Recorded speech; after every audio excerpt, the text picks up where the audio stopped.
एक छोटे से गांव में रघु नाम का एक गरीब मजदूर अपनी नन्ही बेटी के साथ रहता था। रघु दिन भर तपती धूप में पत्थर तोड़ा करता था, लेकिन इतनी कड़ी मेहनत के बाद भी उसे बस इतने ही पैसे मिलते कि चूल्हे पर मुश्किल से 2 वक्त की रूखी सूखी रोटी पक पाती। वह अपनी हर खुशी कुर्बान करके सिर्फ अपनी बेटी के लिए जीता था। लेकिन एक दिन सूखी रोटी खाते वक्त बेटी ने मासूमियत से पूछा, पापा, क्या हमारी नसीब में हमेशा यही रूखी रोटी ही लिखी है?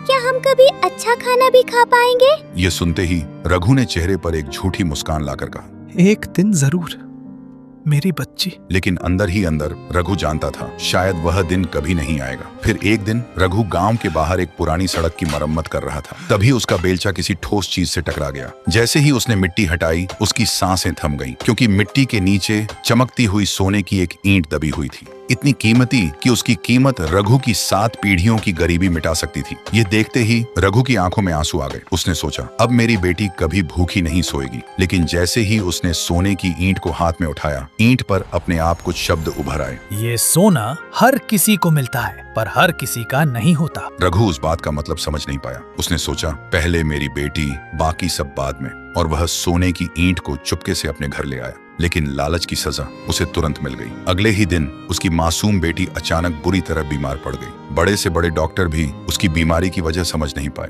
रघु बुरी तरह टूट गया। उसके पास सोना तो था, पर बेटी की सांसें उससे भी ज्यादा कीमती थी। तभी उसके कानों में ईंट पर लिखे वह शब्द गूंज उठे, ये सोना हर किसी को मिलता है, पर हर किसी का नहीं होता। रघु को अब समझ आ गया, यह उसके स्वार्थ की सजा थी। फिर उसने बिना एक पल गंवाए सोने का एक बड़ा हिस्सा बेच दिया और उस पैसे से गांव में एक कुआं बनवाया, गरीबों में राशन बांटा, अनाथ बच्चों के लिए कपड़े खरीदे। और चमत्कार देखो, जैसे जैसे लोगों की दुआएं उसके साथ जुड़ती गईं, वैसे वैसे उसकी बेटी की तबीयत भी सुधरने लगी और कुछ ही दिनों में वह बिल्कुल ठीक हो गई। फिर रघु ने बचा हुआ सोने का टुकड़ा बिना किसी लालच के गहरी नदी में बहा दिया। उस दिन के बाद उसके पास न सोना था, न कोई खजाना, लेकिन उसके घर में फिर कभी भूख वापस नहीं आई। उसकी नेक नियत देखकर लोग खुद उसके पास काम लेकर आने लगे। सालों बाद उसकी बेटी पढ़ लिख कर डॉक्टर बनी और गरीबों का मुफ्त इलाज करने लगी। तब रघु को समझ आया, असली सोना मिट्टी के अंदर नहीं, इंसान के दिल में होता है।